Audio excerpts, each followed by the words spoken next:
Hi guys, welcome back to another A Chapter a Day series. Yay! So today is a new chapter, a new day, and I hope you guys are doing fine and staying alright. We're 22 days away from finishing the book of Joshua. I know it's just weird for me to start counting, but Joshua has Joshua has 24 chapters, and we're currently in chapter 2, which means we have 22 more chapters, equivalent to 22 more days if I follow a chapter a day schedule. I don't know, but I will try my best for us to finish this in 22 days. I can't wait. So, I have not forgotten about the giveaway. I said when we finished the book of Deuteronomy, I would do something big for a milestone and be a giveaway. But you see, I ordered a Bible. On my way to checking my mailbox, there is no Bible. Checking the front office, there is no Bible. And now I'm wondering, wow, did these people just lie to me? So now I have to get the Bible and get other things that I need to get for the giveaway, because I don't just want to, go get pens and highlighters. No, I want to put enough effort into it. So probably we'll do this giveaway at the end of August, first week of September. That's when the giveaway will be closed. I'll start it August 20. August has 31 days, so I'll probably start the giveaway August 21st and close it first week of September.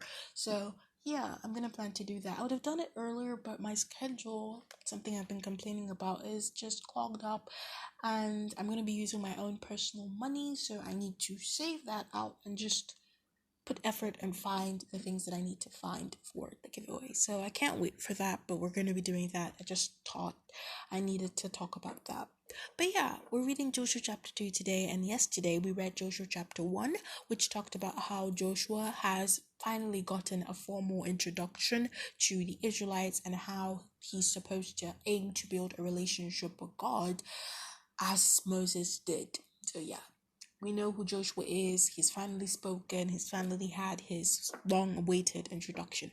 Now, for today's chapter, Joshua chapter 2, it has 24 verses. Guys, Joshua is not long. The chapters are not necessarily long per se, and they're more storytelling. They're more about stories, not morals or not monologues. No, they're stories, and I find stories are more interesting than monologues and soliloquies and stuff like that. So yeah, today's chapter, Joshua chapter 2, it talks about Rahab. I feel like I'm not pronouncing her name well or properly. Let's look up her name.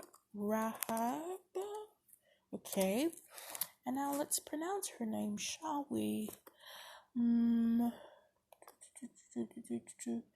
second. Pronunciation. There we go.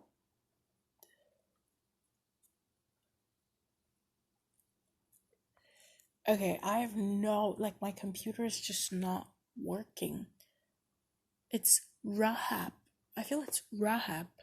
Yeah, I feel it's Rahab. Rahab. I feel that's right. 1 second. Okay, I've gotten a pronunciation.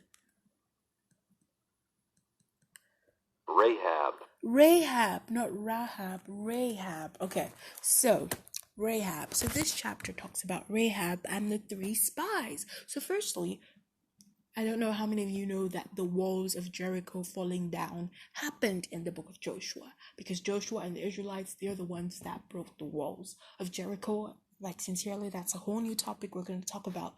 And I think Joshua chapter 3 or 4, that's where we meet the walls of Jericho falling down. But before they actually get to Jericho, Joshua decides to send 3 spies to go see what's happening in Jericho. Now, Jericho was a cursed city, so Joshua sent 3 spies to just go see what's happening in Jericho. Now, when they go there, the people of Jericho know that, oh my God, they're spies, and they start pursuing them. But then they meet Rahab. Let's see if I pronounce it right this time.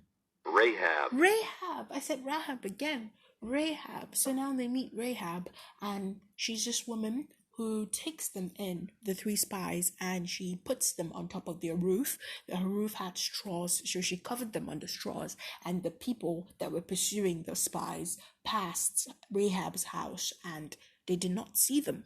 So yeah, and she's also one of the important people or women per se in the Bible. I read about her when I was reading about women biblical themes, and her name came up, Rahab. So yeah, it was pretty interesting. Some verses that stood out to me for this chapter were verse 2, and it says, "And it was told to the king of Jericho, Behold, certain men of Israel have come here tonight to search out the land. Then the king of Jericho sent to Rahab, saying, Bring forth the men that have come to you, who entered your house, for they have come to search out all the land." So Rahab, the king knows that Rahab is hiding them, and he tells her, bring out the people.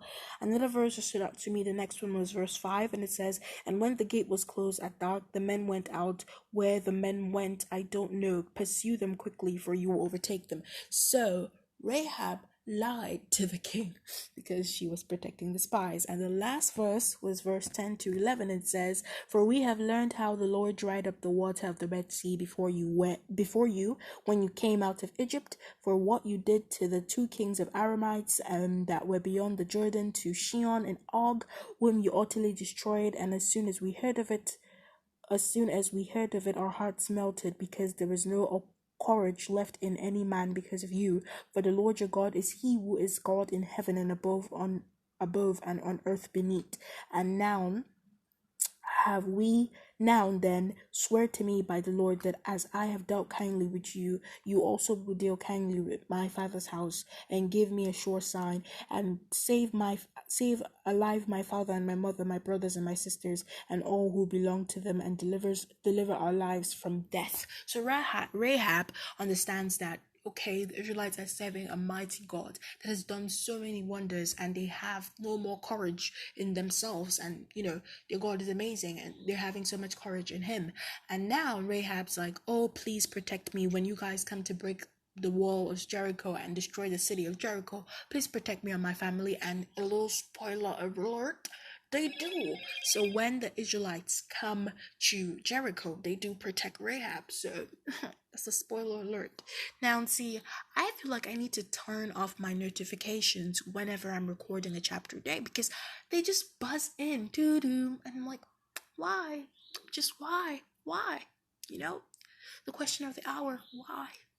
But yeah, that's basically what this chapter was about. And our memory verse for today is 1 Corinthians chapter 6 verse 13. As you guys remember, when we did the video for Joshua chapter 1, I said we're adding new features to a chapter a day, which is a memory verse each day. And I also added some contact information. So I'm going to read the memory verse and also take you guys to where you can find the contact information. So I'm opening my Bible. Sorry for the noise.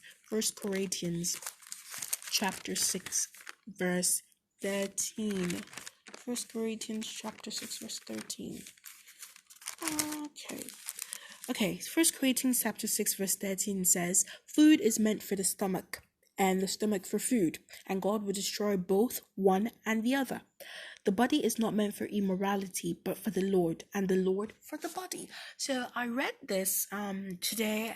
As you guys know, during my quiet time, I like to read about biblical themes.